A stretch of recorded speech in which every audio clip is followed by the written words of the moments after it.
Hello guys, pag-usapan lang natin ang breaking news. Ayon kasi sa bali-balita, Diyos ko, Catherine Bernardo tahimik lang sa isyong breakup nila ni Mayor Mark Alcala.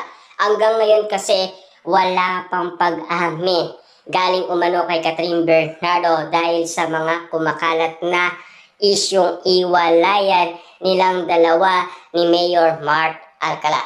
Yan kasi ang ini-expect umano ng karamihan na umamin si Catherine Bernardo tungkol sa issue. Naghihintay at abangers na ang karamihan. Kung sakasakaling makatotohanan man ang nakikita ng karamihan. Kasi gulong-gulo ang mga netizens at mga fans sa kanilang nakikita dahil sa nasabing video. Dahil alam kasi nila parang iba na ang lakad ng dalawa. Tila parang nagkakalabuhan na yata sila. Dahil ba sa isyong bagong movie ng Katniel? Yan kasi ang mga patama umano ng iba't ibang mga netizens patungkol umano sa nangyayari kina Mayor Mark Alcala at Catherine Bernardo.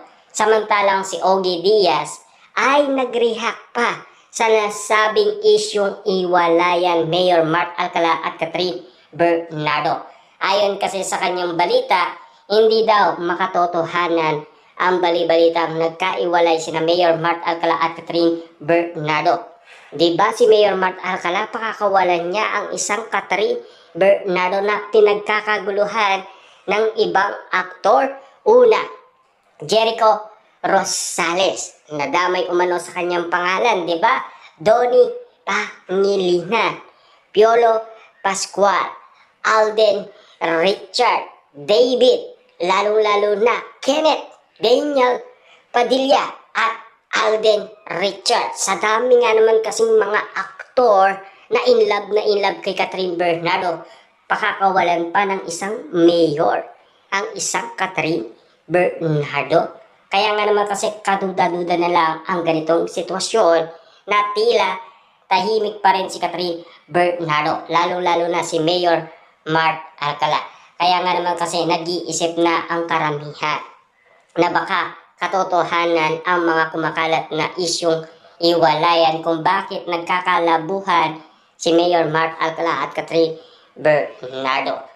Yan kasi ang mga kumakalat na issue ngayon na pinag-uusapan dahil mainit-init ang mga issue ngayon kina Catherine Bernardo at Mayor Mark Alcala tungkol sa isyong iwalayan at lalong-lalo na yung nag-date sila na spotted.